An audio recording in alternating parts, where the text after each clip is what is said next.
Thank you, thank you, thank you honourable deputy chairman साहब, vice chairman साहब। पूरा तारतम्य ही टूट गया हेल्थ और फैमिली वेलफेयर की बहस में। कहा तो हम ये सोच रहे थे कि शुरुआत एक मिनट सर, इनका टाइम अभी से शुरू कर दीजिए, आप यहां से शुरू कर लीजिए जी। तो कहते हैं ना कि कुछ कटी हिम्मत सवाल में उम्र, कुछ उम्मीदें जवाब में।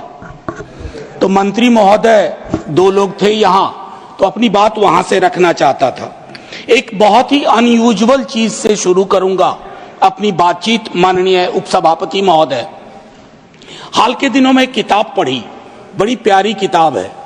एक पत्रकार हैं, उल्लेख केरला के हैं, उन्होंने लिखा है मैड अबाउट क्यूबा। क्यूबा हम सबके बचपने से एक अट्रैक्शन का पॉइंट हुआ करता था। और उसमें बताऊं, खास तौर पर क्यूबन पब्लिक हेल्थ सिस्टम एक बड़े साम्राज्य से लड़ने के बावजूद क्यूबा ने यह सुनिश्चित किया कि उनके लोगों का जीवन स्तर मानवीय सूचकांक के हर चीज पर ऊपर जाए। ये क्यूबा ने किया। मैं एक छोटा उदाहरण दूंगा सर, एक आध 2 मिनट ले लूं तो माफ कर दीजिएगा सर। सहजन, जिसको मोरंगा भी कहते हैं, वो क्यूबा में नहीं होता था, लेकिन क्यूबन डॉक्टर्स ने रिसर्च करके बताया कि ये मेल न्यूट्रिशन को एड्रेस करने का बहुत महत्वपूर्ण साधन है और कई तरह के रोग निरोधक तत्व हैं इसमें। सर, केरला आई क्यूबा से टीम, तमिलनाडु गई और बेस्ट सीड्स लेकर के मोरंग के क्यूबा में गए। और आज क्यूबा में दर्जनों रिसर्च इंस्टीट्यूट हैं। मैं इसलिए कह रहा हूं कि आज हमारी जो हेल्थ सेक्टर की दिक्कतें हैं वो क्राइसिस ऑफ कैपिटलिज्म से भी पैदा हुई है। सर, मैं कैपिटलिज्म का घनघोर विरोधी नहीं हूं, लेकिन मैं देख रहा हूं सरकार की अपनी कमेटी कह रही है कि 80% Reliance is on private sector. Sir, एक नई व्यवस्था का जन्म हो रहा है, मेडिकल पॉवर्टी। लोग मेडिकल एक्सपेंस के कारण गरीब होते जा रहे हैं और इसका दर्द मुझसे बेहतर कोई नहीं समझ सकता इस सदन में। सर, प्रतिदिन हमारा एक काम, 2 काम बिहार के सांसदों के हैं। एक है रेलवे पीएनआर कंफर्म कराना और दूसरा है एम्स में भर्ती करवा दो किसी तरह। ये व्यवस्थाएं क्यों हो रही हैं सर?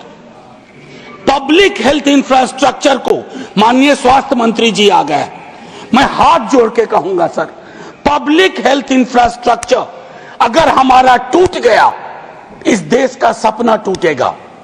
इस देश के करोड़ों लोग कुछ नहीं सोच पाएंगे, क्योंकि हर कोई बड़े बड़े 5 सितारा अस्पताल में जाने की हिम्मत नहीं करता है, और करता भी है तो जमीन बेच करके। Violence against health care professionals, पूरे देश से ऐसी खबरें आ रही है और यह भी इसी व्यवस्था की जनक है सर। इसी पूंजीवादी समाज की वजह से फार्मा इंडस्ट्री का कंट्रोल, फार्मा इंडस्ट्री का ग्रिप इतना जबरदस्त है, कई जगह पर तो सरकार बनाने बिगाड़ने लगे। उस संदर्भ में ये बात मैं रखना चाहता था। सर, हमारे अपने सरोकार में स्टैंडिंग कमेटी की रिपोर्ट थी एनएमसी को लेकर के, जो चिंताएं थी, मैं चाहूंगा कि मैं उस पर विस्तार से ना जाऊं, आप खुद उसका, क्योंकि आपके पास वो रिपोर्ट है। Sir, contractuality of health care professional, इसकी वजह से भी क्या हो रहा है कि पब्लिक हेल्थ केयर प्रोफेशनल, चाहे डॉक्टर हो, एक्सपर्ट्स हो, टेक्नीशियंस हो, नर्सेस हो, वो प्राइवेट सेक्टर की ओर मूव कर रहे हैं। और ये लग रहा है जैसे कि किसी के इशारे पे हो रहा है, किसी के इरादे से हो रहा है। ये चिंता का विषय है।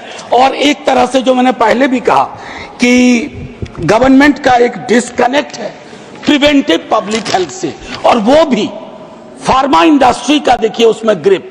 फार्मा इंडस्ट्री के लिए जो रोग महत्वपूर्ण है, जिनकी दवाइयां महंगी है, जिनसे पैसे इकट्ठा होते हैं, धन इकट्ठा होते हैं, उन पे ज्यादा जोर है। सर, इससे पहले कि मैं 2-3 चीजें छोटी छोटी कहूंगा, बजट को लेकर के, बजट एलोकेशन को लेकर के हमारे तमाम साथी बोल चुके हैं, मैं उस पर वक्त नहीं लूंगा। लेकिन सर, कोविड वाले पीरियड में हमारा बजटरी एलोकेशन बढ़ा होगा, उसको बढ़ा था, उसको एपिसोडिक ना रहने दिया जाए, उसको एक निरंतरता प्रदान की जाए, बजटरी एलोकेशन बढ़ाया जाए।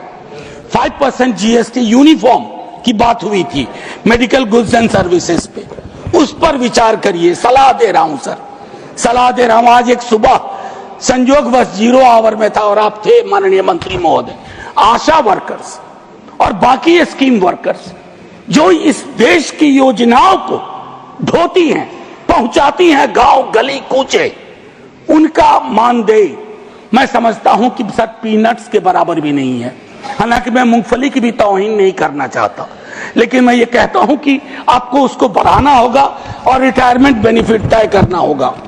पब्लिक प्राइवेट पार्टनरशिप को लेकर के भी कुछ मेजर अनाउंसमेंट नहीं है, खास करके टायर 2 और टायर 3 सिटीज में मेडिकल एजुकेशन के मसले को लेके। शुक्रिया बहुत बहुत, आप कैसे समझ गई? शुक्रिया सर। हो जा रहा है 10% R&D फंड उसके लिए। अब सर मैंने पहले कहा बिहार से आता हूं, हम लोगों का बहुत बड़ा ताल्लुक है एम्स से।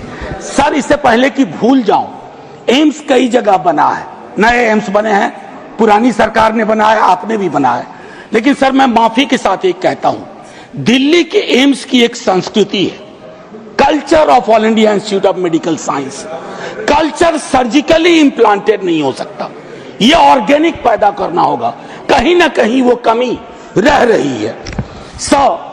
मैं एक कहूं कि बिहार में आपने सब राज्यों को कहा 8% खर्च करो, बिहार में 5.7% है। सर 1-2 मिनट बस माफी के साथ। हमारा एनएचएम के अंदर lowest per capita grant Bihar को है। हम मुफ्त में बदनाम हुए बजट में, सब लोगों ने कहा बिहार को दे दिया, बिहार को दे दिया। तो बिहार अक्सर मुफ्त हुए बदनाम वाली कैटेगरी में आ जाता है। वो 217 रुपए पर कैपिटा ग्रांट सबसे कम है देश में। कम्युनिकेबल डिजीज का प्रिवेलेंस और उससे होने वाली डेथ में भी बिहार अव्वल नंबर पे है। मैं अक्सर आप लोग भी देखते होंगे कि देश में कहीं भी कोई मौत होगी तो आपको उसमें एक बिहारी जरूर मिल जाएगा। हमारी प्रिवेलेंस इतनी ज्यादा है, चाहे रोग का मामला हो, मौत का हो, ये सारी चीजें चिंता हमारी भी है सर। आपके ही निर्देश पे प्राइमरी हेल्थ सेंटर में कम से कम 4 से 6 बेड होने चाहिए। हमारे बिहार में सिर्फ 38% पीएचसी के पास ये हालात है। Sir 1-1.5 minute. माननीय उपसभापति महोदय, वाइस चेयरमैन साहब, कम्युनिटी हेल्थ सेंटर का शॉर्टफॉल बिहार में 71% है। बीच में छोटी अवधि के लिए हमारे नेता प्रतिपक्ष स्वास्थ्य मंत्री थे बिहार के, कई व्यवस्थाएं बदल दी थी। जो अस्पतालों में एक रौनक, एक वेलकमिंग एटीट्यूड होना चाहिए था, वो बहाल हुआ। सर एक टिप्पणी में हमारे संदीप जी ने भी की। सर ये जो पहले हम लोग लाइफ इंश्योरेंस का एक स्लोगन पढ़ते थे, जीवन के साथ भी जीवन के बाद भी, आज उसके मानी बदल गए हैं सर। बीमा कंपनियों का ही हम जीवन बीमा कर रहे हैं और उनके जीवन के साथ भी, उनके जीवन के बाद भी, उसके मायने बदल गए हैं सर। ये चिंता का विषय है सर। एक छोटी टिप्पणी करके, कम्युनिटी हेल्थ सेंटर के शॉर्टफॉल 71% का। मेडिकल सीट्स जो अगर रीजन के हिसाब से देखें तो बिहार की मेडिकल सीट्स महाराष्ट्र की 30% ओनली। एक एम्स की मांग अक्सर होती है, माननीय स्वास्थ्य मंत्री जी हैं, एक बार मांगा था, उन्होंने कहा था बगल में दरभंगा में है। मैं कोसी क्षेत्र के लिए एक बात कहना चाहूंगा कि एक पीजीआई टाइप इंस्टीट्यूट माननीय मंत्री महोदय और महोदय, सभी महोदय, सहरसा में, कोसी के रीजन में sir. Please wind up, you asked for 2 minutes extra, I have given you 2.5 minutes. 30 second दे दीजिए सर। पहली बार तो आपको बैठा देख रहा हूं, अच्छा भी लग रहा है। मैं सिर्फ ये कह रहा हूं कि एक पीजीआई टाइप इंस्टीट्यूट सहरसा में, और एक आखिरी अपने प्रोफेशन के बारे में, मैं सोशल वर्क से आता हूं। There is a position in hospitals called medical social work. Sir उसकी पे पैरिटी नहीं है, उसको एक बार दिखवा लीजिएगा। कई ऐसे एम्स हैं भुवनेश्वर जो डीयू के हमारे डिपार्टमेंट की डिग्री को कहते हैं कि हम इसे नहीं मानते। ऐसे कैसे चलेगा सर? छोटी मोटी टिप्पणी से अगर किसी को कष्ट हुआ हो तो मैं माफी चाहता हूं सर। अच्छे वक्त में आए आप। जय हिंद।